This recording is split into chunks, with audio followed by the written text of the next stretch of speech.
자, 오늘 이 빛의 간섭 들어가 보도록 하겠습니다. 자, 이중 슬릿 얘기만 나오면요. 이중 슬릿이라는 것은 0이라고 하는 사람이 아주 얇은 여러분들 아주 얇은 종이에 면도칼 있죠. 면도칼 두 개를 딱 붙여서 면도칼 두 개를 붙여서 한 번에 샥 그으면 이렇게 간격이 나와요. 면도칼 두 개 붙여서 할 정도. 그러니까 여기 간격이 S1하고 S2 여기 간격이 우리 눈에 안 보일 정도로 좁은 간격이다 라고 생각하면 됩니다. 알았죠? 이렇게 해가지고 실험을 합니다. 아주 얇은 간격으로 실험했었을 때 S1하고 S2에서 똑같이 광원에서 빛이 나가면 빛이 광원에서 뿅뿅뿅 가면 S1, S2의 빛이 동시에 도달했을 때 그럼 S1, S2까지는 동시에 도달하고 S1, S2부터 동시에 시작해서 나갑니다. 윗볼록부터 해서 아랫볼록 한 파장이죠. 얘도 마찬가지. 윗볼록해서 아랫볼록 한 파장이죠. 그죠? 그럼 여기 딱 보니까 각도가 한 파장 차이 나네 라고 줬잖아요. 그죠? 그럼 한 파장 차이 나니까 그럼 한 파장 차이 나는 것은 파장 차이에 비례하는 거예요. 한 파장 차이는 차이가 없는 거랑 똑같아요. 그러니까 여기는 한 파장, 두 파장, 세 파장, 네 파장, 다섯 파장, 여섯 이렇게 돼 있고 얘도 한 파장인데 여기서부터 다시 시작하면 한 파장, 두 파장, 세 파장, 네 파장, 다섯 파장, 여섯 파장. 근데 위에서 아래로 내리꽂는 부위가 서로 위에서 아래로 내리꽂는 부위의 위상이라고 합니다. 위상. 같은 위상이면 여기는 보강이 일어나요. 보강. 같은 위상이면 만약에 그림이 어떤 놈은 윗볼록인데 어떤 놈은 아랫볼록으로 올라가는 거, 어떤 놈은 내려오고 이렇게 만나잖아요. 그럼 상쇄가 돼버려요. 그럼 여기 스크린은 어두운 무늬가 나타나게 돼 있어요. 옆에 여기 나와 있는데 한 놈은 위에서 아래로 내려꽂고 있고 한 놈은 아래에서 위로 올라가고 있잖아요. 그러면 이렇게 되면 이건 뭔 차이라 그래요? 반파장 차이예요. 무조건 한 파장 차이나 한 파장, 두 파장, 세 파장, 네 파장 이렇게 람다 차이로 일어나면은 무조건 보강이고 2분의 람다의 홀수배인 2분의 람다 차이만큼 즉 그게 바로 2분의 람다 2분의 3람다 2분의 5람다 이게 지금 현재 반파장 차이만큼 차이가 나는 겁니다. 경로 차이가. 그래서 S1에서 P와 S2에서 P의 경로 차이가 한 파장, 두 파장, 세 파장, 네 파장 차이 나면 다 보강이고 S1에서 Q와 S2에서 Q가 2분의 람다, 2분의 3람다, 2분의 5람다, 2분의 7람다 이렇게 차이 나면 여기 스크린은 어두운 무늬가 생기게 되어 있습니다. 그래서 거기를 보강 간섭, 상쇄 간섭이라고 얘기하는 거다 이거죠. 그래서 여기 보시면은 S1, S2에서 경로 차이가 스크린에 도달하는데 시간 차이는 있지만 위에서 아래로 둘 다 똑같이 이렇게 스크린에 도달하는데 그러면 얘하고 두 개 차이가 몇 파장 차이예요? 이게 경로 차이입니다. 경로 차이가 무슨 파장 차이 나죠? 아래로 볼록, 위로 볼록 한 파장 차이 나죠. 그럼 얘는 무조건 스크린에 보강 조건이 된다라는 뜻입니다. 만약에 이제 이게 홀수배가 차이 나면 상쇄 간섭인데 그래서 여기 식이 하나 나올 거예요. 식을 여러분들 좀 암기해주면 좋다. S1P 빼기 S2P의 절대값이다. 이거 절대값. 이게 S1에서 P까지 거리가 예를 들어서 쌤이 한번 문제를 출제해 볼게요. 파장은 1m다. S1에서 P까지가 5m가 나왔고 S2에서 P까지가 6m가 나왔다라고 할게요. 그러면 5m, 6m니까 S1P는 5m 마이너스 S2P가 6m 절대값하면 1m 차이 나죠. 1m는 파장이 1m인데 1m네 그럼 보강 간섭이 된다 이 뜻입니다. 이해가죠? 그죠? 여기는 S1에서 Q까지가 5m인데 S2에서 Q까지가 자 파장이 1m인데 S2에서 Q까지가 예를 들어서 뭐 7.5m 뭐 이렇게 아니면 뭐 쉽게 6.5m 뭐 이렇게 차이 났다라고 할게요. 그러면 경로차가 어떻게 나요? 5m 빼기 6.5m 하면은 1.5m 차이가 나죠. 그죠? 이게 절대값이니까. 그럼 1.5m라는 것은 반파장이 홀수배 1.5는 2분의 3 1m가 파장인데 2분의 3이면 그죠? 1.5잖아요. 그러면 얘네들은 이 조건을 만족한다 이거죠. 이 조건이 뭐냐? 2분의 람다에 2의 m 플러스 1 이게 바로 상쇄 간섭 조건식입니다. 여기에다 m을 0 집어넣고 1 집어넣고 2 집어넣고 3 집어넣으면 아까 얘기했듯이 2분의 람다, 2분의 3 람다, 뭐 2분의 5 람다 이렇게 됩니다. 예, 이렇게 해서 차이가 나면 뭐가 된다? 상쇄 조건이 된다. 2분의 람다에 2의 m승해서 0 넣고 1 넣고 2 넣고 3 넣고 0은 그러면 무조건 뭐냐? 0은 경로차가 없다는 뜻입니다. 0을 집어넣으면 어떻게 돼요? 전부 다 값이 다 0이 나옵니다. 그죠? 0 곱하기 2는 0이고 0 곱하기 2분의 람다는 0이 나오잖아. 경로차가 없습니다 이 뜻이에요. 그래서 딱 경로차가 없는 지점은 무조건 0을 대입하셔야 돼요. 0을 대입하는 곳이 여기고요. 얘 같은 경우는 2분의 람다에 2의 m 플러스 1인데 0을 집어넣어도 0이 안 나옵니다. 네, 플러스 1이 있기 때문에 얘가 0이 되는 거고 플러스 1이니까 결국 2분의 람다에 1 해서 2분의 람다 차이 난다 이거죠. 그러면 만약에 시험 문제에서 중점에서 첫 번째로 상쇄 간섭이 일어나는 지점이다 라고 했더니 애들이 첫 번째로 상쇄 간섭이야? 1을 집어넣고 있어요. 그래서 애들 시험 조지는 거예요. 첫 번째 상쇄는 무조건 1을 집어넣는 게 아니고 0을 집어넣어야 돼요. 그리고 얘는 첫 번째 보강이야 그러면 첫 번째 보강이야 그러면 0을 넣는 게 아니고요. 첫 번째 보강은 1을 더 넣어야 돼요. 그러니까 헷갈리는 거예요. 왜? 무조건 여기 0은 첫 번째 보강이란 말이 아니고 첫 번째, 두 번째가 없어요. 보강의 이 센터는 첫 번째란 말이 아니고 그냥 0번째입니다. 그러니까 얘는 그냥 보강이에요. 그러니까 만약에 어느 화면에서 우측 좌측으로 첫 번째 보강이다 그러면 첫 번째는 얘를 1을 넣어야 돼요. 1. 근데 상쇄는 첫 번째 상쇄다 그러면 뭐 넣어야 된다고요? 1 넣으면 안 된다고요. 0을 넣어야 된다고요. 왜? 가운데는 무조건 보강이기 때문에. 그 보강에서 옆으로 간 상쇄 부위는 무조건 0을 넣어야 첫 번째 상쇄가 된다. 알았죠? 그거 조심해서 해결하시면 된다. 다음. 간섭무늬 간격이라고 해서 가운데 파장이 길수록 당연히 람다가 길수록 슬릿 두 틈 사이 간격이 좁을수록 이중 슬릿과 스크린 사이 거리가 멀수록 간섭무늬 간격이 커진다라고 해서 조문실 선생님이 델타 x 간섭무늬 간격은 뭐 이렇게 해준 거 있죠? 이번 시간부터 그 유치가 안 알려줄 거야. 하여튼 외우세요. 알았죠? 점심 했었을 때 그거 아마 여러분들 했었을 겁니다. 자, 그다음에 여기는 이제 슬릿 간격이 더 커졌었을 때 슬릿 간격이라는 게 이제 요거 얘기하는 거예요. 요 두 간격이 있죠. S1하고 S2 면도칼날 사이 간격을 슬릿 간격이라고 합니다. 슬릿 간격이 커지잖아요. 슬릿 간격이 커지면 이것만 알아두세요. 델타 x는 어떻게 돼요? 작아져요. 슬릿 간격 커지면 델타 x는 작아집니다. 요건 잘 알아주시면 돼요. 그래서 요 식이 요 말이 나와 있는 게 그거예요. 이 말이 그거예요. 간섭무늬 간격은 파장이 길수록 슬릿의 간격이 좁을수록이에요. 좁을수록 이중 슬릿과 스크린 사이 거리가 멀수록 이중 슬릿하고 스크린 사이 거리라는 것은 여기 거리 얘기하는 거야. 여기 거리를 얘기하는 거야. 맞죠? 영화관 사이의 거리가 멀수록 간섭무늬 간격이 커지게 되어 있다. 그럼 간섭무늬 간격이 커지는 게 좋아요? 간섭무늬 간격이 작은 게 좋아요? 여러분 영화관에서 영화 볼 때 이렇게 영화 보는 게 좋아요? 촘촘하게 좀 이렇게 돼야 좋아요? 촘촘하면 더 미세하게 잘 보여요. 듬성듬성 돼 있으면 화면이 여기는 어둡고 뭐 밝고 어둡고 밝고 무슨 TV가 무슨 마탱시가 간 그 중국산 TV 보듯이 뭐가 색깔이 이상하다고요. 그래서 슬릿 간격이 원래 좁은 게 원래 미세하게 잘 보여주는 겁니다. 자, 간섭 실험은 빛의 파동성을 보여준다 해서 저번 시간에 쌤이 빛의 간섭 실험이 파동성이다. 파동성의 예는 딱 두 가지밖에 없다 그랬죠. 마을 회관, 회절 간섭. 회절 간섭이 파동성의 증거 두 개밖에 안 됩니다. 선생님 그 반사하고 굴절은요? 반사 굴절은 파동성 증거가 아닙니다. 입자도 반사 굴절이 되고 그러다 보니까 파동성은 무조건 회절과 간섭이 파동성의 증거다.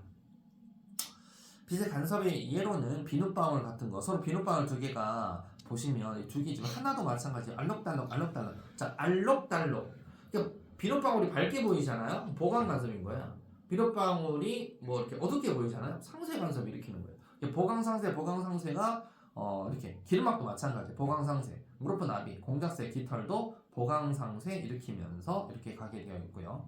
그다음에 여기 얇은 막에서 간섭 이건 뭐냐면 여러분들 공기 비누막 공기에 되어 있는데 공기에서 비누막으로 빛이 들어가다가 여기에서 꺾여서 다시 반사되어서 맞고 다시 꺾여서 나오는 이 빛과 공기 비누막 입구에서 바로 반사돼서 나오는 이 두 개가 보강 간섭 조건 2분의 람다의 2의 m승 조건이면은 밝게 빛나는 거고 2의 m승 플러스 1 조건이 되면 상쇄 간섭이 되어서 어둡게 보이는 겁니다. 그래서 보강 간섭, 상쇄 간섭 되면서 얇은 막에서 간섭이 일어나게 되어 있다. 그 다음에 여기 안경 렌즈도 마찬가지. 야 이렇게 얼굴 초상권 돈 많이 받았겠다. 그죠? 이 출판사집 아들님인가? 그죠? 자 이제 얘가 지금 이런 안경 끼고 있는데 그죠? 좀 이상해 보이죠, 그죠? 이렇게 딱 끼니까 사람같이 보이네, 그죠? 이렇게 일반 렌즈, 요즘은 근데 일반 렌즈가 다 이런 렌즈 끼죠? 이게 다 코팅돼 있어요. 이것도 마찬가지 지폐색도 이렇게 되어 있다는 거 알아두시면 되겠다. 자, 넘겨보겠습니다. 자 여기 이종슬릿에 의한 기세 간섭 관찰하기라고 되어 있어요. 자 그다음에 여기서 이제 중요한 것은 여기 잘 외워두셔야 되는데 레이저 광원이 여기 있죠.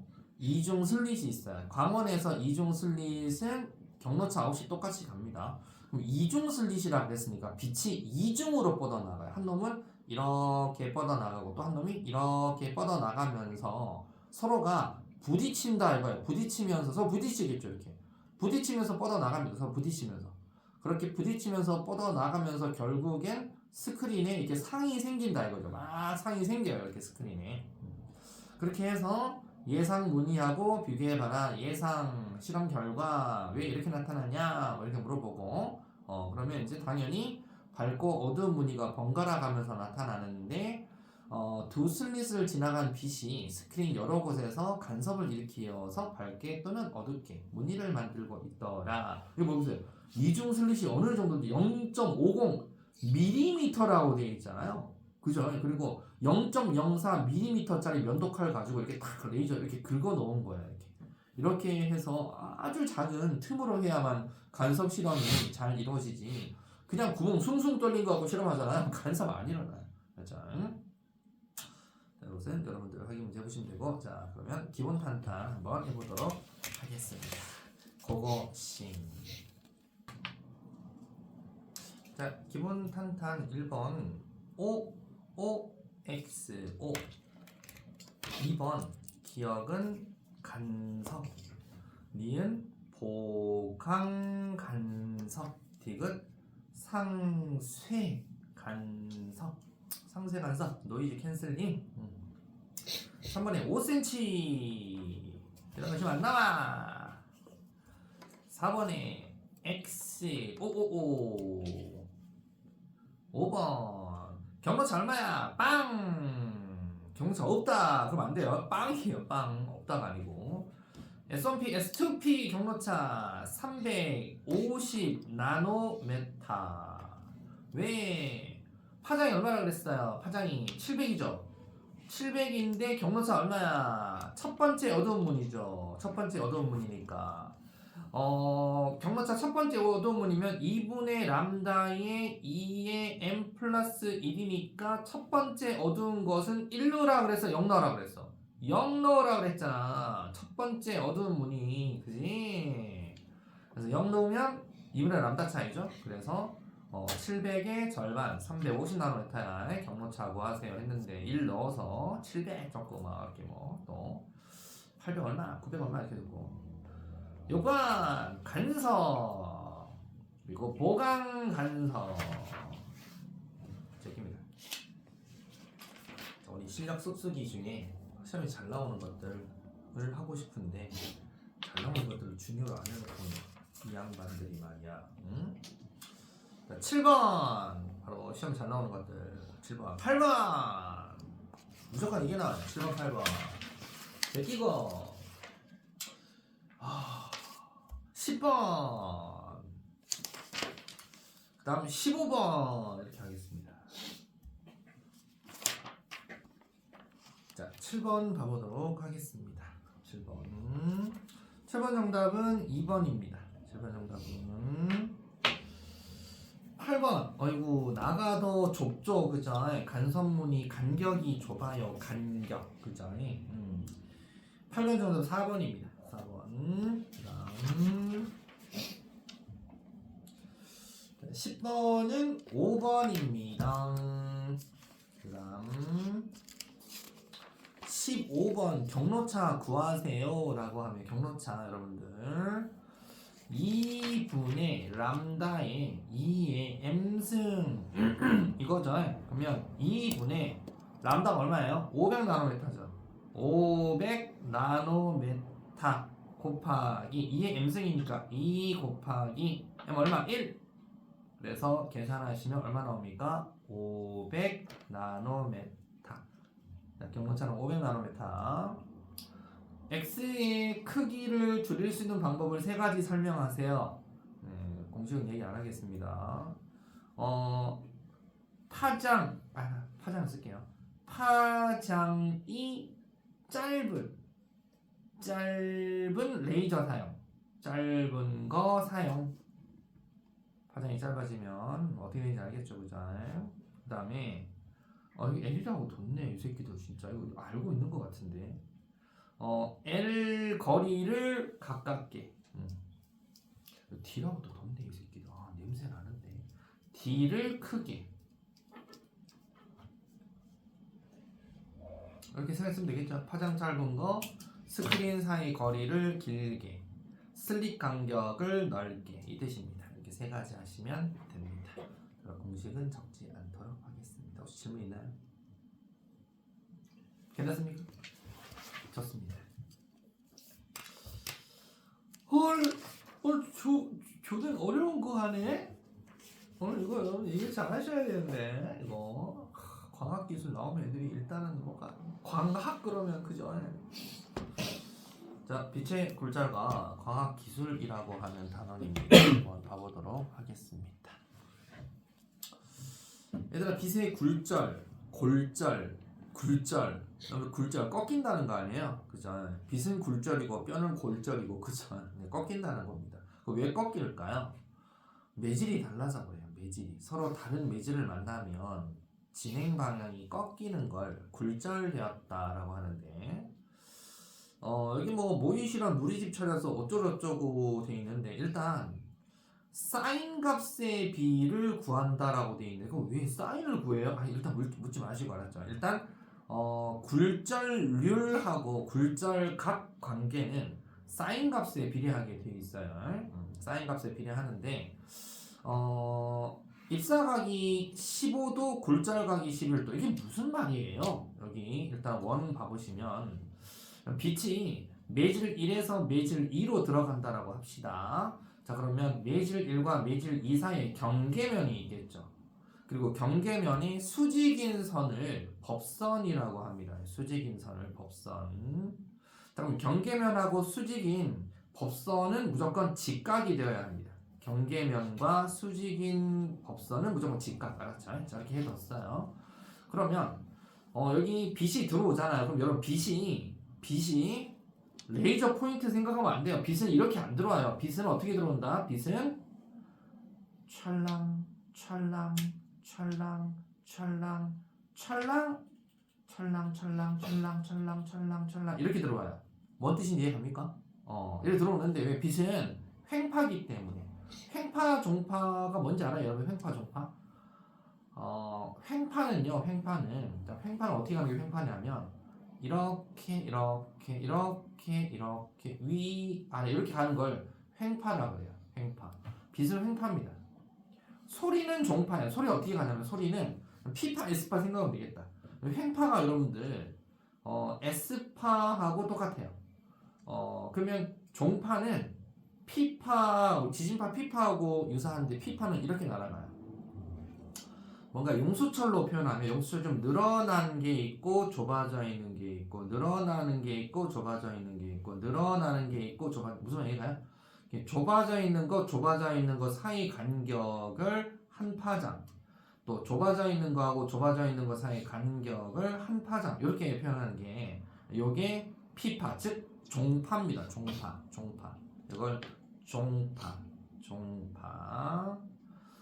횡파는 당연히 윗볼록에서 윗볼록까지를 한 파장 또는 아랫볼록에서 아랫볼록까지를 한 파장 이렇게 얘기하는 걸 우리가 얘기합니다. 그러면 빛이 이렇게 가니까 빛이 요 빨간색 선은 뭐 한 거냐면 빛이 아니에요. 빛의 진행 경로예요. 그래서 순고시험에도 나왔는데 빛의 진행 경로인데 빛이 얘들 레이저 포인트가 이렇게 가나 봐. 이렇게 생각하는 거야.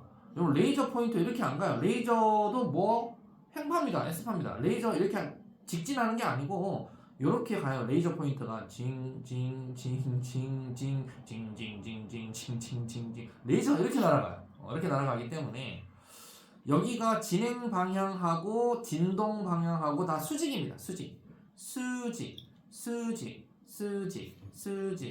수직인데 여기서 얘도 수직 이렇게 돼 있어요. 알았죠? 이렇게 여기서 그려놓은 이 빨간색은 빛의 뭐다? 진행 경로다. 빛이 아니다. 맞죠? 알아두세요. 빛의 진행 경로입니다. 자, 이 진행 경로를 이렇게 나타낸 거다. 빛의 진행 경로와 법선 사이 간격을 뭐라 그런다? 입사각 I라고 부릅니다. 빛의 진행 경로라 그랬어요. 빛 아니에요. 빛의 진행 경로와 입사각이 바로 법선 사이 간격. 빛의 진행 경로와 법선 사이 간격을 굴절각 R이라고 합니다. 알았죠? 이게 뭐랑 유사하다? 사인 값에 비례한다는 뜻입니다. 알았죠? 사인 값에 비례한다. 그래서 사인 굴절분의 사인 입사는 매질에 따라 일정한 값을 가집니다. 쉽게 생각하시면 이렇게 된다 이거죠. 쉽게 나와있으면 쉽대로 할게요. 스넬이라는 사람이 스넬 법칙이라 그래가지고 사인 굴절분의 사인 입사는 굴절분의 입사예요. 매질 n1, 2 1에서 2로 들어간다는 뜻입니다. 1에 대한 2의 굴절력 즉 1에서 나 2로 쐈어 하고 쓸 때 n1, 2라고 쓰시고 n2, 1이다 그러면 아래에서 위로 빛이 나왔어. 아래에서 위로 나올 때는 n2, 1 이렇게 씁니다. 네, n1, 2니까 여기 n1, 2니까 1에서 2로 들어갔어 뜻입니다. 1에서 2로 들어갔어. 그러면 n1, 2라고 씁니다. 할 때 n1분의 n2가 일정하다. n1은 위에 거잖아. n2는 아래 거잖아. sin r은 아래 거잖아. sin i는 위에 거잖아. 그러니까 무슨 말이냐?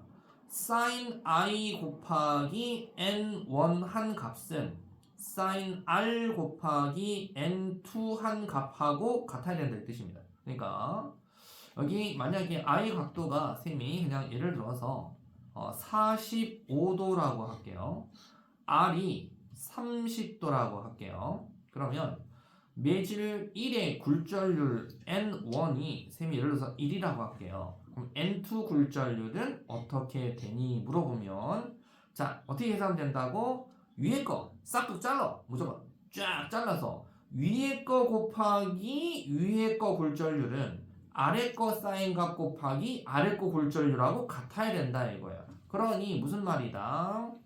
사인 45도 곱하기 굴절률 n1 1 이꼴 사인 30도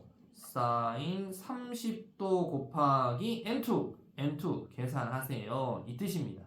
요 관계가 성립하니까 이걸 그냥 조는 어렵게 그냥 이거 분위는 얘는 원투인데 뭐 일정 이렇게 막 이렇게 해놨잖아요. 그러니까 위에 거 곱하기 위에 거는 아래 거 곱하기 아래 거다 이렇게 알면 됩니다. 이해갑니까? 그럼 간단하게 끝나는 거 아니야, 그지?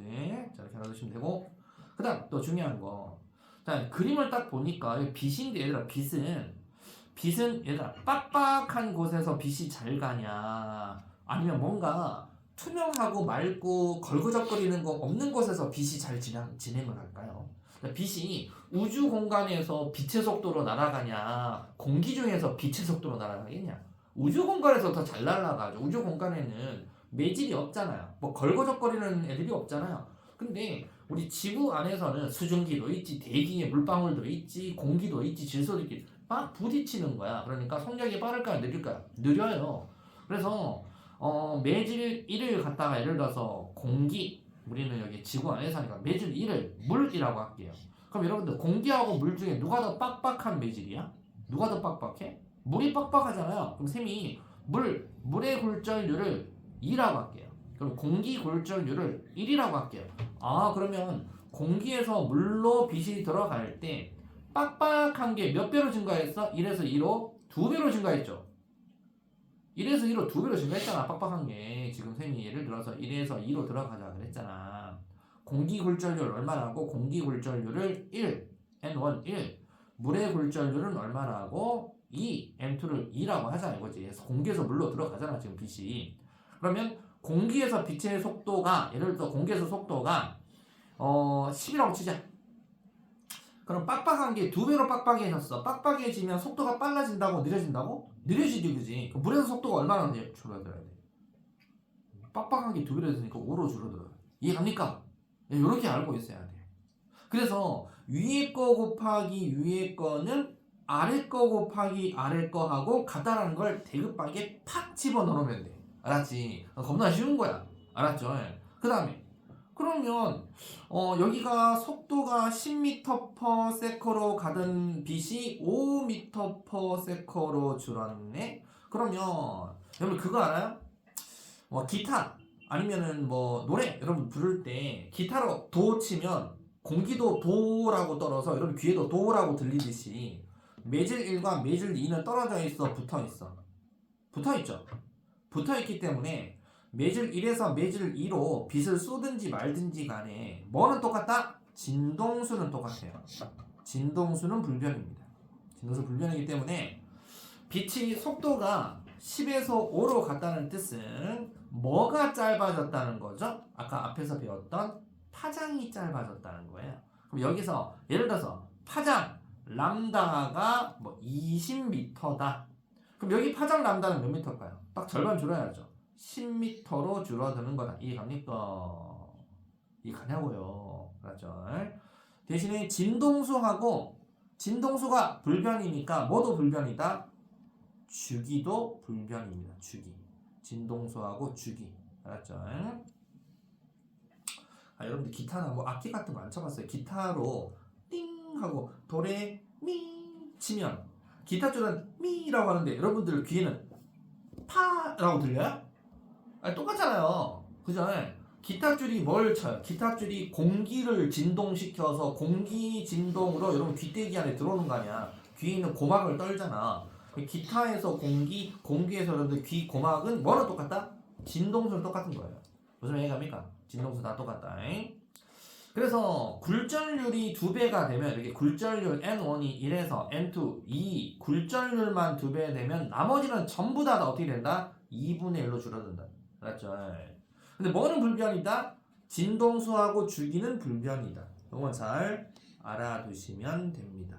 그래서 스냅이고 자시고 간에 무조건 이것만 알면 됩니다. 처음에 이해 잘 안 간다 그러면 우리 과학 선생님이 위에 거 곱하기 위에 거는 아래 거 곱하기 아래 거하고 무조건 같다 그랬어. 그것만 잘 기억하시면 된다 이거죠. 이해 갑니까? 그리고 각도는 무조건 사인 각도입니다. 알았죠?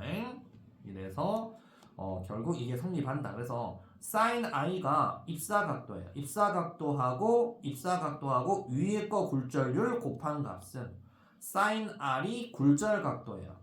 아래 거 굴절각도 곱하기 아래 거 굴절률 곱한 값은 무조건 같아야 된다. 알았죠? 두 개 값은 같아야 된다라고 알아두시면 되겠다. 그러면 되게 쉬워하는데 이거는 밑에 거분의 위에 거고 위에 거분의 아래 거고 뭐지? 이렇게 헷갈려 할 필요 없습니다. 자, 그리고 상대 굴절률이라는 뜻은 상대적인 굴절률이에요. 바로 쌤이 방금 했던 상대적인 굴절률 이거. 내가 예를 들어서 공기를 1로 할게. 물이 2로 할게. 그러면 공기보다 물은 2배나 빡빡하다. 2배나 속력이 느려진다. 공기에서 물로 가면은 파장이 절반으로 줄어든다. 이런 뜻입니다. 이런 굴절률을 상대적 굴절률이라고 그러고요. 절대 굴절률이라는 것은 무조건 진공 기준이에요. 진공. 진공에는 뭐가 아무것도 없기 때문에 뭐가 아무것도 없는 거에서 너한테 넣었을 때 굴절이 어떻게 되니? 아무것도 없는 거에서 다이아몬드로 쏘면 다이아몬드 속력 어떻게 되니? 아무것도 없는 거에서 물로 쏘면 물의 속도는 어떻게 되니? 이걸 따지는 걸 절대 굴절률이라고 합니다. 근데 우리는 절대 굴절률 가지고 잘 안 합니다. 상대 굴절률 가지고 잘 비교합니다. 자, 그래서 이제 꺾인다는 거 이유 알겠죠? 이런 굴절률이 다르기 때문에 꺾이는 거예요. 자, 그러면 굴절률 반대로 한번 해볼게요. 잘 보세요. 이제 이거 했죠? 필기했죠, 여러분들? 자, 그러면 반대로 자, 여기가 셈이 공기라 그랬죠? 여기가 물이라 그랬죠? 어디가 빡빡하다? 공기에서 물로 빛을 쐈는데 물이 빡빡하다 그랬죠? 빡빡하면 빡빡할수록 어디로부터 법선으로 붙는다는 거 알아야 돼. 알았니? 자, 여기 연장선 해볼게요. 공기에서 물로 쐈어요. 이게 연장선이잖아. 이렇게 가야 될 거 아니에요, 빛이. 근데 어디로 붙었어? 이렇게 안 가고, 이렇게 안 가고 어디로 붙었어요? 이렇게 쭉 가던 애가 살짝 이쪽으로 내려왔죠. 어디로 붙었다고 얘기하는 거야? 이걸 법선 쪽으로 붙었구나. 그죠? 원래는 요각도였잖아. 근데 굴절각은 요각도였죠. 그죠? 법선 쪽으로 붙는 거예요. 빡빡한 매질로 가면 법선 쪽으로 붙는 거예요. 자, 그럼 반대로 합시다. 이제 여기가 물이야. 여기가 공기야. 누가 더 빡빡해? 물의 굴절률이 아까 셈이 2 하자 그랬어. n 이꼬르 2. 공기 굴절률이 1을 하자 그랬어. n 이꼬르 1. 이제 진짜 실제 공기 굴절률은 1입니다. 1로 계산합니다. 자, 물에서 공기로 가면 빡빡한 걸로 들어간 거야? 안 빡빡한 거로 들어간 거야? 안 빡빡한 거로 간 거죠. 그러면 원래는 여기야. 그치? 그럼 어디로 가야 돼? 이렇게 가는 게 아니고 반대로 위로 휘는 거야. 이렇게 휘는 거야. 알았지? 덜 빡빡한 데로 가면 어떻게 된다? 굴절각이 커지게 되어 있어.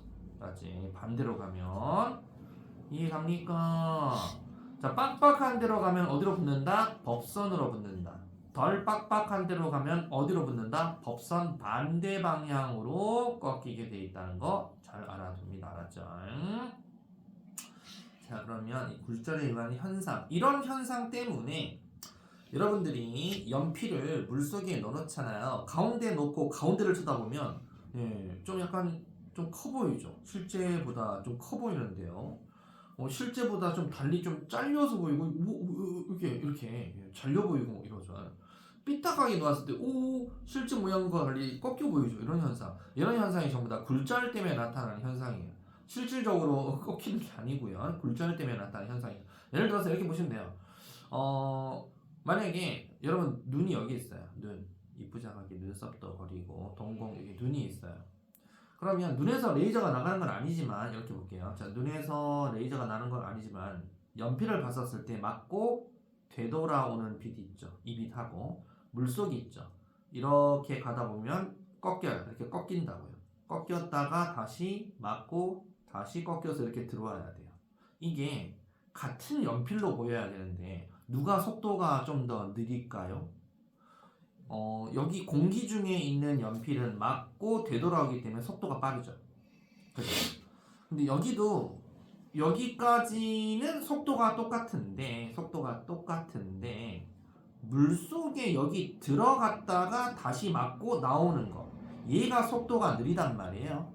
근데 우리 눈에는 똑같은 연필로 보여야 되기 때문에 연필이 떠 보여야 돼요. 무슨 말 이해갑니까? 연필이 떠 보여야 된다고요. 그래서 여러분 중학교 때 아마 뭐 이렇게 물속에 물고기가 한 마리 뭐 이렇게 있는데 물고기가 한 마리 이렇게 있어요. 사람이 서가지고 작사를 던지고 싶어요. 근데 보니까 물고기 너무 크다. 물고기가 이렇게 있어요. 물고기가 보인대. 물고기가 보여. 물고기 여기 있는데 물고기는 어디 있는 걸로 보여? 이 사람 눈에는 이렇게 해서 꺾여서 이렇게 있어요. 근데 꺾여서 이렇게 해서 맞고 어떤 물고기가 있으면 물고기를 여기다 그릴게요. 하나 이렇게 물고기 여기 있어요. 여기 말고 그러면 여기도 그릴게요. 물고기 여기 있어요.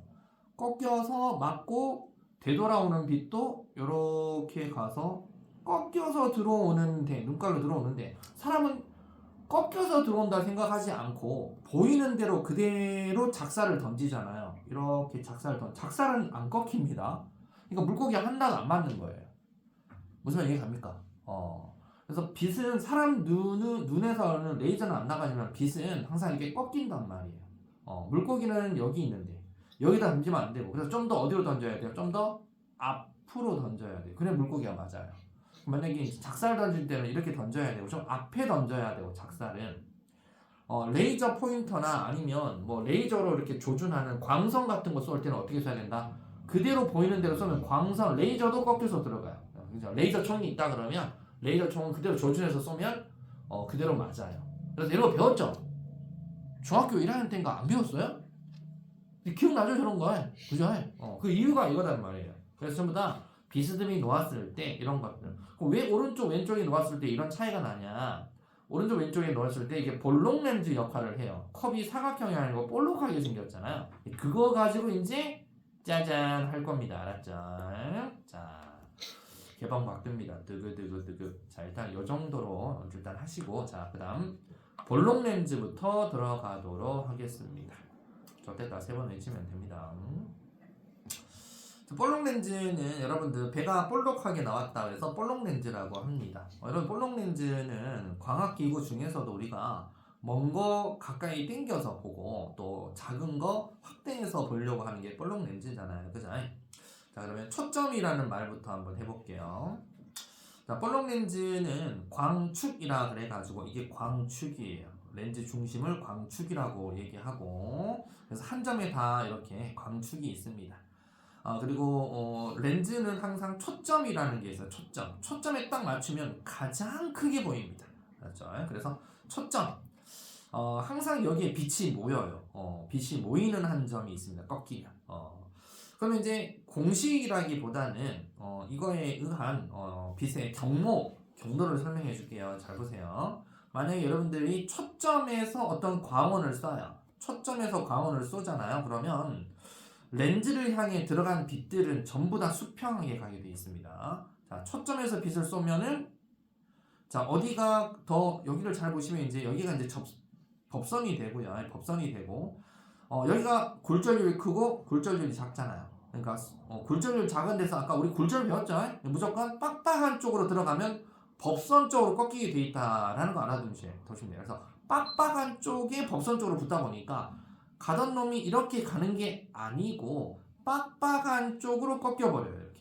그래서 무조건 초점에서 렌즈를 향해 나가는 것은 전부 다 수평하게 나가게 되어 있습니다. 광축이라고 합니다. 나란하게 갑니다.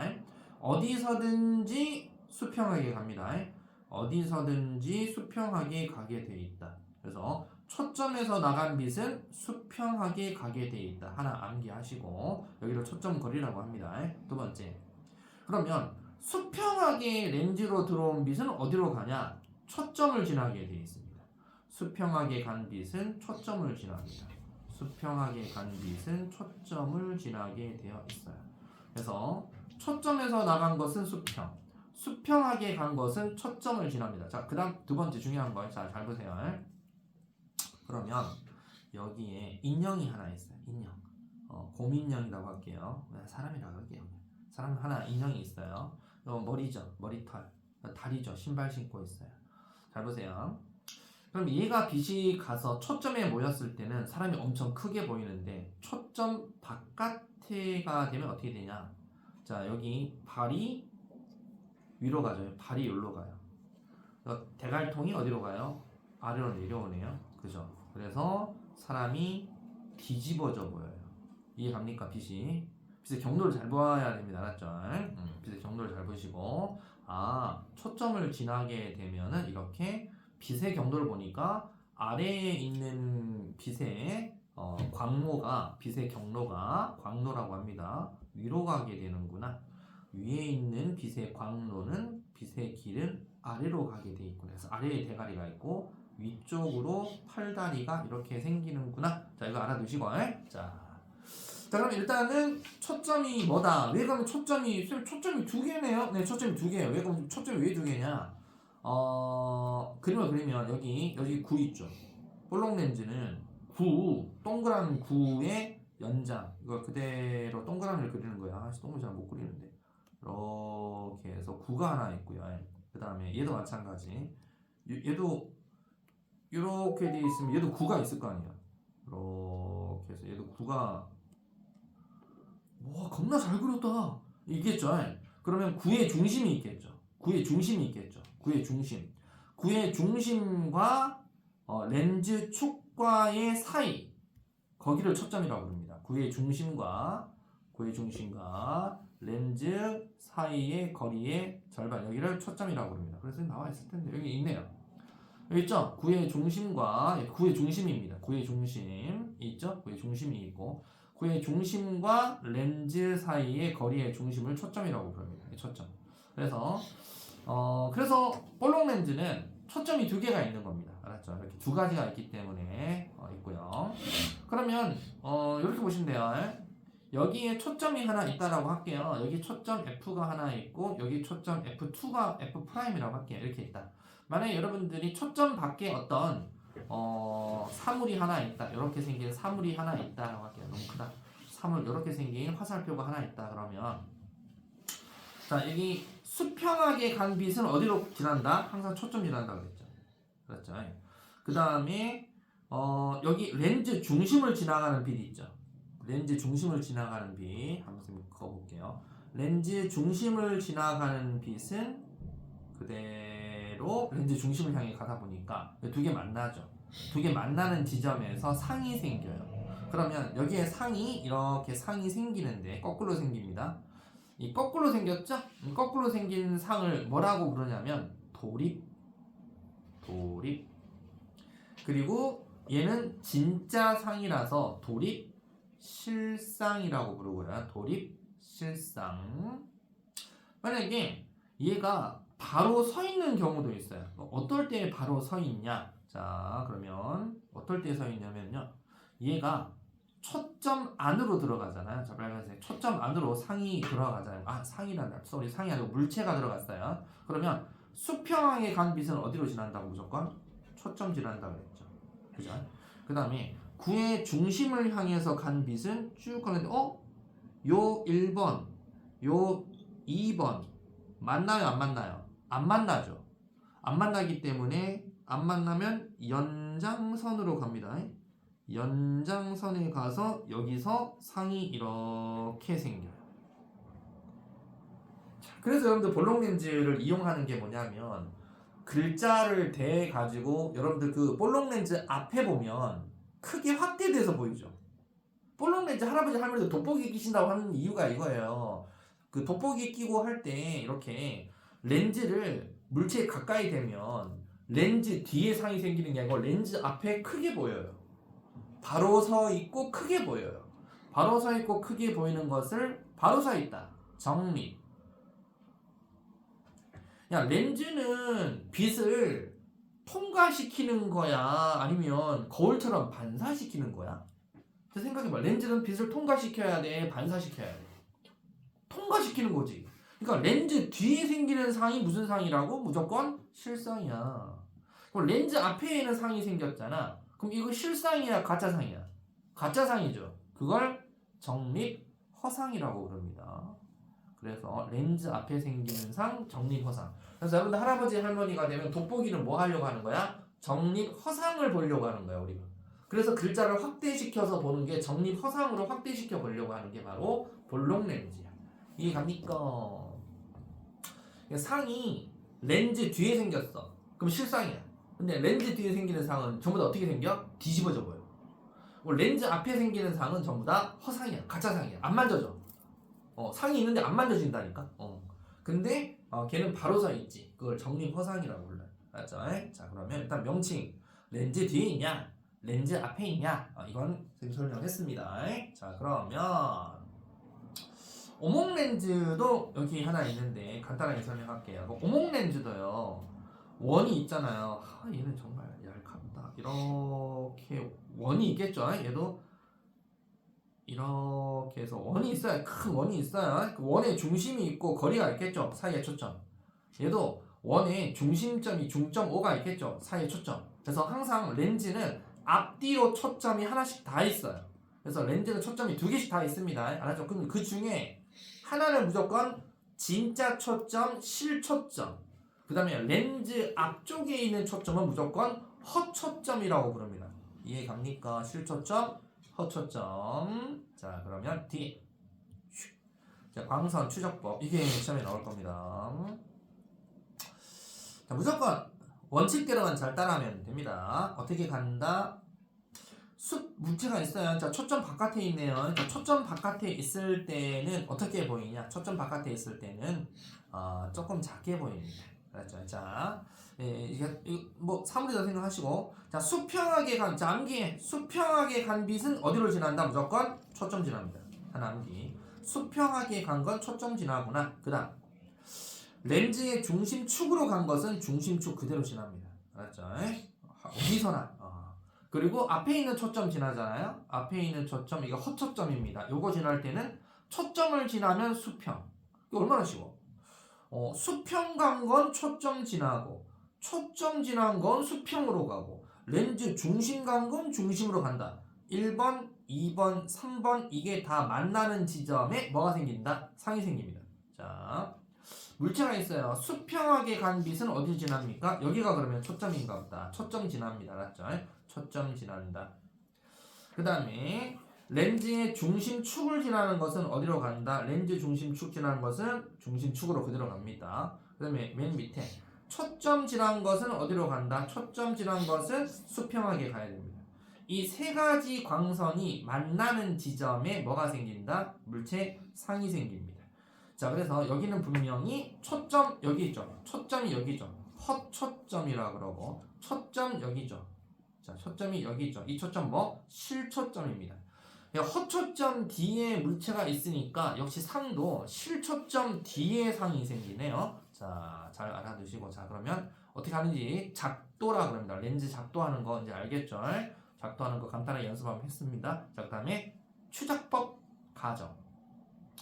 렌즈가 아주 얇다라고 생각을 하고요. 렌즈 중심은 무조건 안 꺾인다라고 가정하고 직진시킵니다. 두 번째, 렌즈 경계면에서 일어나는 굴절은 이처럼 여러 개 그리면 안 됩니다. 이처럼 여러 개 그리지 말고 선생님 뭐만 그렸어요? 수평하게 간 것은 초점 지난 것은 수평, 나머지는 그린다 안 그린다? 안 그립니다. 알았죠? 그리지 말고 렌즈 중앙을 지난 것은 중앙 이렇게 세 개만 딱 그립니다. 알았죠? 아마 학교 시험에서도 작도하세요. 수행평가로 시험을 보든지 아니면 뭘로 하여튼 주관식 서술형으로 내든지 무조건 내게 되어 있습니다. 그래서 굴절은 렌즈 가운데에 한 번만 굴절시켜라. 알았죠? 자, 그래서 여기 볼록 렌즈 실상 연습합시다. 자, 초점 거리 두 개부터 하면 안 되는데 일단 뭐야? 초점이 없어. 책 이상하네. 일단 초점 거리 두 배에 나왔어요. 두 배부터 할게요, 그냥. 자, 물체가 초점 거리가 이만큼인데 그 두 배만큼 있었을 때 상은 어떻게 되냐면요. 상도 정확하게 초점 거리 두 배에 됩니다. 알죠? 자, 초점 거리 두 배에 있었을 때 상도 초점 거리 두 배에서 항상 렌즈하고 이렇게 보시면 돼요. 그럼 물체의 길이가 여기 1m짜리 물체잖아요. 그럼 여기도 1m짜리 상이 딱 생기는데 여기 뭐라고 되어 있어요? 진짜 상이라고 되어 있죠. 렌즈 뒤에 생기는 상 뭐라 부른다? 실상. 그리고 뒤집어져 있으니까 뭐라고 부른다? 도립실상. 앞에다가 도립실상 생기는구나. 자, 그럼 이거는 이제 여러분 해보면 되는데 그냥 외우세요. 초점거리 두 배는 물체하고 크기가 똑같은데 뒤집어져서 보이는 실상이 보인다. 이렇게 외우면 이렇게도 많잖아요. 그래서 초점거리 두 배는 똑같은 도립실상 이렇게 외우시면 돼요. 도립실상, 실상, 렌즈 뒤에 있고 뒤집어졌구나. 이렇게 하면 되잖아요. 알았죠? 그 다음에 들어옵니다. 이제 초점으로 들어옵니다. 자, EF에서 들어왔죠. 얘가 전진하면 얘는 후진 무조건. 얘가 앞으로 가면 오지마 하고 얘 뒤로 가요. 자, 들어왔죠. 그럼 얘 어떻게 돼요? EF에서 밀립니다. 갑니다. 자, 그러면 어떻게 돼요? 상이 각도가 어떻게 된 것 같아요? 아까 여기서 각도보다 각도가 더 어떻게 된 것 같아요? 자, 더 들어가면 어떻게 돼요? 더 들어가면 더 아래쪽으로 이렇게 되니까 더 벌어지죠. 더 벌어지니까 상 크기 어떻게 된다? 무조건 커집니다. 맞죠? EF에 있었을 때는 실물하고 똑같이 생긴 똑같은 사이즈의 상이 생기는데 EF에서 초점으로 들어가면 어떻게 된다? 초점으로 들어가면 들어갈수록 얘도 밀립니다. 얘도 뒤로 가면서 상이 커집니다. 확대됩니다. 그래서 초점에 가까워질수록 확대된 돌입 실상이 생기는 겁니다. 이렇게 암기합니다. 확대된 돌입 실상. 그 다음 아이 참 책이 이상하네. 그럼 F 안으로 들어갔었을 때를 예를 들어줘야 될 거 아니야. 다시 EF 또 멀어진 것만 했어. 자, EF 멀어진 거. 잠깐 뒤로 뺐어요. 얘는 여기가 초점 2배인데 뒤로 뺐어요. 뒤로 빼면 뒤로 들어와야 돼. 얘도. 야, 뒤로 들어오면 어떻게 된다고? 축소돼요. 맞죠? 자, 뒤로 뺐어요. 그러니까 볼록 렌즈는 앞으로 가면 초점까지 앞으로 가면 뒤로 가요. 얘도. 빼요. 그럼 뒤로 다시 뒤로 컴백해요. 그러니까 뒤로 뺐더니 얘도 뒤로 빼요. 그래서 빼면 어떻게 돼요? 무조건 EF 있었을 때 셈이 사이즈가 똑같다고 그랬잖아. EF 있었을 때 가까이 오면 어떻게 돼요? 축소된 이번에 축소된 돌입 실상 생겨요. 알았죠? 자 이제 알겠죠? 그러니까 아하 초점 거리에 왔다리 갔다리 할 때는 전부 다 돌입 실상이 생기는데 초점에 가까워질 때는 확대된 돌입 실상이 생기고 EF에서 더 뒤로 멀어질 때는 축소된 돌입 실상이 생기는구나. 이걸 기니드림이 해가지고 뭐 이렇게 땡겼다가 뭐 철수가 뭐 했다가 뭐 영희가 뒤로 밀었다가 상을 이랬는데 렌즈를 땡기니 많이 이래 하면서 막 물어봐요. 졸라 헷갈리 나와요. 알았죠? 그래서 알아두시는 게 좋습니다. 그 다음 그러면 다 실상 배웠습니다. 실상 이제부터 허상 들어갑니다. 허상. 자, 볼록 렌즈는 셈이 렌즈는 빛이 통과해서 뒤에 있어야 실상이라 그랬잖아요. 근데 앞에 생기면 뭐가 돼요? 렌즈가 거울도 아니고 물체가 여기 있는데 물체 뒤에 상이 생겨 있어요. 이거 뭐라 그러자? 허상, 가짜상이다 라고 얘기합니다. 자, 그러면 어디로 들어갔을 때 허상 생겨요? 아까 초점 있죠? 초점까지 가까이 갈 때는 무조건 실상입니다. 알았죠? 그리고 초점이 있을 때 가장 크게 보입니다. 그 다음에 초점 안으로 들어가게 되면 이제 문제가 생깁니다. 자, 이게 초점이 여기 있는데, 자, 물체가 초점 안으로 들어와 있는 거예요, 이게. 자, 어떻게 간다? 수평하게 간 빛은 선생님 어디로 간다 그랬어? 초점 지난다 그랬지. 그 다음에 렌즈 축을 중심으로 간 빛은 렌즈 축 가는데, 이 두 빛이 아까 했어. 맞나, 안 맞나? 안 만나잖아요. 그래서 어디로 간다? 연장선으로 간다. 무조건. 안 만나면 연장선으로 가게 하세요. 이렇게. 안 만나면 연장선으로 간다. 그래서 연장선으로 가서 여기 있네. 여기 상이 생깁니다. 바로 섰네. 진짜야 가짜야? 가짜. 알았죠? 근데 바로 섰죠. 그럼 뭐라 부른다? 정립허상이라고 부릅니다. 정립허상. 근데 어떤 정립허상이야? 네, 확대된 정립허상 생깁니다. 자, 렌즈 쪽으로 가까이 가면 갈수록 확대된 정립허상 생겨요. 확대된 정립허상. 자, 그래서 볼록 렌즈에 의한 상은 볼록 렌즈 사이의 거리가 초점 거리보다 아주 짧을 때는 렌즈에서 굴절한 빛의 연장선에 모여서 생기는 확대된 바로선 허상, 정립 허상이 생기는구나. 그러면 여러분들 좀 더 당겨볼까요? 그림 한번 봐보세요. 계속 당기면 어떻게 될까? 자, 한 번만 딱 그림을 좀 해주지 얘네들은. 자, 좀 더 들어갔어요. 좀 더 들어갈게요. 이렇게 좀 더 들어갔어요. 그럼 당연히 수평하게 간 빛은 그냥 초점 지나요. 근데 안 만나잖아요. 연장선. 얘는 똑같아요. 자, 됐죠? 그럼 얘 보세요. 얘가 렌즈 중심 요렇게 지나야 될 거 아니에요. 만나요? 안 만나요? 안 만나죠. 그럼 어떻게 생겨요? 요렇게. 여기서 만났네. 그죠? 여기서 만났죠. 그럼 어떻게 생겨요? 여기에 상 생기죠.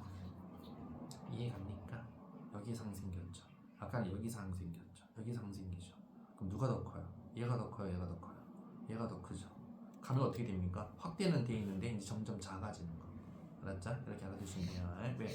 요거는 항상 고정이니까. 누구는 고정이다? 요거는 무조건 고정이다. 요거는 무조건 요렇게 돼 있는 거. 요렇게 가서 요렇게 간 요거는 무조건 고정이니까 얘는 무조건 안 변한다. 검은 놈은 안 변한다. 자꾸 물체가 자꾸 들어간다. 들어간다. 렌즈에 딱 달라붙어서 들어간다. 들어가면 무조건 어떻게 된다? 얘가 이렇게 또 들어온다. 안 만나죠. 안 만나니까 여기상 생기는 거예요. 그렇죠? 자, 이렇게 이해해 주시면 되겠다. 그래서 이걸 전체 정리해 놓은 게요. 밑에 있는데 이걸 암기하시는 게 좋습니다. 자료 픽이라고 되어 있죠. 암기를 하시는 게 좋고 핸드폰 초기 화면에 한 이틀 정도 띄워 놓으시면 핸드폰 볼 때마다 한 번씩 보겠죠. 바로 외워져요. 그럼 끝나는 거죠. 그죠? 자, 그래서 허상이 보이는 지점에서 실제로 빛이 나오진 않아요. 빛이 안 나옵니다. 그래서 선생님 허상이라고 그랬잖아요. 안 나와요. 눈으로 입사하는 광선의 연장선이 만나는 위치에서 허상이 생기기 때문에 거기는 가짜상이라서 빛이 나와 있는 게 아닙니다. 알았죠? 그래서 안 나오는데 빛이 나와서 허상이 생기므로 어쩌고저쩌고 이게 말도 안 되게 나오는 거야. 안 나와요. 그렇죠? 그래서 여기 아까 선생님이 가장 중요시 여겼던 게 EF부터 시작해서 EF 3번 보이죠? 3' 보이죠? 아하, 모양과 크기가 똑같은데 돌입 실상이 생기는구나. 3은 3'. 자, 그럼 여기서 멀어졌다. 3에서 2로 멀어졌다라고 하면 뒤로 가니까 너도 왜 멀어져? 이리 와, 가까이 와, 벽 땡겨, 옆 땡겨. 그렇죠? 그래서 2' 보이죠? 2로 땡겼더니 2' 얘도 안으로 들어와. 어떻게 된다는 얘기야? 작아진다는 얘기야. 좀 작아져요. 그러면 3에서 4로 가면 어떻게 된다? 3에서 4로 가면 가까이 가면 렌즈 쪽으로 가까이 가면 가까이 갈수록 더 커지네. 그죠? 더 커지잖아요. 그죠? 이렇게. 네. 그래서 더 커진다. 렌즈 쪽으로 가면 더 커진다. 그러다가 초점에 가면 어떻게 된다? 초점에 가면 가장 커 보인다. 알았죠? 초점에 가면 가장 커 보입니다. 왜 초점에 가면 가장 커 보이냐? 왜 그림을 안 그려놨냐, 얘들은? 자, 초점에서 가는 것, 요거는 무조건 고정이죠. 초점입니다. 초점에서 가는 건 수평으로 가서 가는 건 요건 고정입니다. 네, 고정. 근데 얘가 초점에 딱 갔잖아요. 그러면 여기 중심이 있죠. 그죠? 여기를 지나는 거죠. 여기를 지난 것은 어디로 갑니까? 이렇게 하지만 여기를 지난 것은 가다가 흐름이 좀 이상하다. 여기를 가는 것은 좀 이렇게 가다 보면 쭉 가서 이렇게 해서 만나서 졸라 크게 보여요. 맞죠? 그래서 초점에 있을 때 가장 원래 크게 보이는데 초점에 우리가 보통 얘기할 때 거의 가까이 가야 돼요. 근데 딱 맞으면 안 돼요. 그래서 여기 초점에 딱 맞을 때는 안 보인다. 초점에 거의 가까이 갔었을 때 최대. 초점에 가버리면 가려요. 딱 초점에 딱 있으면 빛 가려요. 그만 알면 돼요. 초점에 가까이 갈 때까지는 무조건 어떻게 된다니까? 3번에서 4번, 4번에서 5번으로 가까이 갈 때는 어떻게 된다? 무조건 상도 어떻게 된다? 4', 4점 몇 프라임, 4점 몇몇 프라임, 4.99 갈 때까지 상 어떻게 된다? 무조건 커지다가 거의 초점까지 왔었을 때는 계속 커진다. 초점 오면 빛 가린다. 딱 초점에 부딪히면 빛 가린다. 이렇게만 알아두시면 됩니다. 그 다음 초점 안으로 들어가면 어떻게 됩니까? 네, 그러면 어디로 생긴다? 뒤로 생긴다. 초점 안으로 들어가면 뒤로 생긴다. 이렇게 알아두시면 됩니다. 알았죠? 그래서 요 픽을 여러분들 잘 이렇게 유념해서 보셔야 됩니다. 그 다음에 과학기술과 포토리소그래피라는 게 있는데, 포토리소그래피 시험 문제 한 문제에 나옵니다. 이게 우리나라가 그 있죠, 반도체 그거 알죠, 여러분들? IC 회로 기판, 그것 때문에 지금 그 하는 건데, IC 회로 막 만들고 노광 반도체에다가 이렇게 이런 건데, 이거 하나 배우는 단원인데 그냥 좀 중요한 것만 일단은 포토리소그래피라는 게 빛을 이용해서 아주 미세한 회로 무늬를 기판에 새겨요.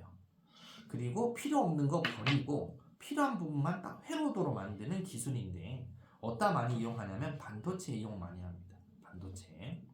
그래서 반도체 직접 회로의 기판, 이거의 중요한 구성품입니다.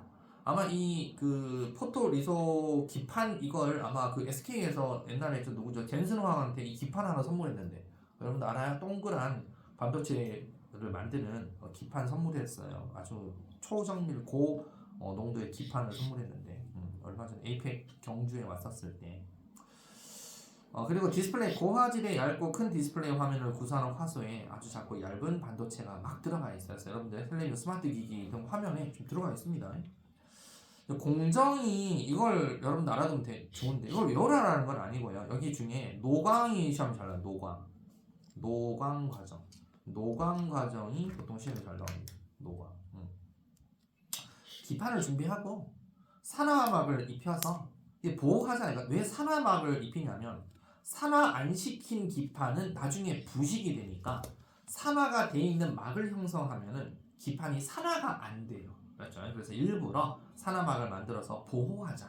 산화가 된다는 건 안 좋은 겁니다. 근데 감광액이라고 해서 빛을 좀 감소시키는 감광액을 막 발라요.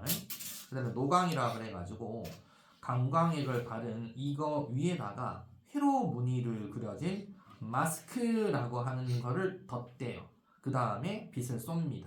그러면 이제 노출된 부분의 화학적 성질을 변화시킨다라고 되어 있죠. 그래서 화학적 성질이 변화가 되었습니다. 그러면 감광액이 화학적 성질이 좀 변해가지고 여기 마스크가 이렇게 생긴 마스크다 보니까 이렇게 감광액이 이렇게만 붙어 있네요. 그러면 이제 이거를 갖다가 현상액이다 그래서 우리가 카메라 현상하듯이 빛에 노출되지 않는 부분의 감광액은 제거하고 빛의 마스크로 노출된 부위만 지금 산화 위에 있죠. 자, 그래서 이 무늬 부분에 감광액만 남겨놨습니다. 핑크색이 그 감광액이 남겨있는 상태입니다. 요거에서 이제 식각 과정이라 그래서 식각 회로 무늬를 우리가 제외한 나머지 부분 이거에 감광액마다 싹 제거하면 이 부분에만 원하는 반도체 구조, 내가 원하는 반도체 모양대로 완성이 되게끔 됩니다. 그래서 여기 노광 과정이 중요하니까 노광이다라고 또 따로 나와 있습니다. 이 내용은 미세 회로를 아주 초정밀하게 만들 수는 없어요, 무조건. 그래서 정밀 광학 기술을 이용해서 미세 회로를 만들어야 되는데, 그래서 우리가 볼록 렌즈를 앞에서 일부러 배운 겁니다. 렌즈를 이용해가지고 그 볼록 렌즈를 이용해서 빛을 마스크로 보내가지고요. 광원에서 마스크로 보내게 되면 마스크를 통과하게 되면서 아주 얇은 기판에 우리는 이렇게 넓지만 아주 작은 거에다가 입력시킬 수가 있어요. 이 볼록 렌즈를 이용해가지고. 그래서 마스크에 새겨진 회로에 축소된 상을 기판에다 만들 수 있어요. 그러니까 여러분들 예전에는 반도체가 이따시만하게 컸다 생각해 보세요. 근데 이 이따시만하게 큰 데이터나 이런 회로 IC 칩을 이렇게 만들어서 넣어놨기 때문에 소형화가 된 거예요. 모든 게 다 소형화가 된 게 볼록 렌즈 역할이다라는 겁니다. 알았죠? 그래서 이거를 축소된 상을 투영을 해가지고 화학적 성질을 변화시키는 과정을 노광 과정이라고 합니다. 그래서 이 기판 하나 가지고 조그마한 기판 가지고 여러 개의 칩을 정밀 제작할 수 있잖아요. 그래서 이거 웨이퍼라고 하는 거 동그란 거 있는데 그걸 칩을 엄청나게 많이 만들 수 있습니다. 예전에는 그거 가지고 몇 개밖에 못 만들었는데 지금은 이런 과정을 거쳐서 만들 수 있다 라는 정도로만 알면 되지 우리가 고등학생들한테 반도체를 만들 거라고 하고 그러진 않습니다. 탐구에 볼록 렌즈 가지고 장난치는 거 있는데 이거는 그냥 읽어보시고 실험했더니 맞더라 그런 겁니다. 그리고 역시 아까 얘기했듯이 이게 중요합니다. 네. 자, 근데 왜 또 나왔지? 아까 그냥 똑같죠? 자, 중심을 지난 건 어디 지난다? 중심 지난다. 수평하게 간 건 어디 지난다? 초점 지난다. 이 초점이 무슨 초점? 실초점이다. 그 다음에 앞에 있는 초점 지난 것은 어디로 지난다? 수평하게 간다. 그러니까 봐보세요. 초점을 지날 수 있는 것은 전부 다 초점 지나면 수평, 수평 가면 초점. 요건 잘 기억하면 된다 이거죠. 그 다음에 무한대 있었을 때 무한대 있잖아요. 그러면 빛은 다 초점 지나고 끝입니다. 거의 무한대 있으면 거의 이렇게 가니까. 그리고 여기 EF보다는 거리가 좀 무한대보다는 좀 멀다. EF보다 멀다라고 하면 F에 있었을 때 EF 있었을 때 사이즈가 어떻다? EF 사이즈가 1m다 그러면 여기도 EF 사이즈에 1m짜리 생긴다 그랬죠. 근데 EF보다 멀어졌다? 그럼 얘는 땡겨온다고요. 그럼 상 어떻게 돼요? 작아져요. 축소. 더 간다? 그럼 더 땡겨와요. 그럼 어떻게 돼요? 상은 더 작아집니다. 축소. 알았죠? 이렇게 된다는 뜻이고. 딱 EF에 있었을 때 사이즈 어떻다? 물체하고 상 사이즈는 똑같다라는 겁니다. 그리고 EF에서 F, 자 EF에서 더 들어왔다? 얘가 들어왔네 그럼 얘 나간다 이거죠.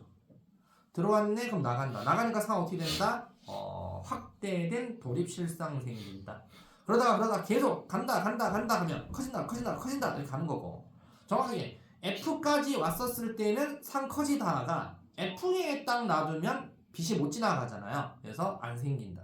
그다음에 F 안으로 들어간다. 어디 있니? 여기 있네. F 안으로 들어갔다. 그럼 어떻게 된다? 무조건 상 퍼진다. 안 만난다. 그래서 어떻게 된다? 연장선상이 생긴다. 그래서 이거 뭐다? 허상이고 정립 허상이다라고 부릅니다. 이렇게 외워두시면 되잖아요. 그죠?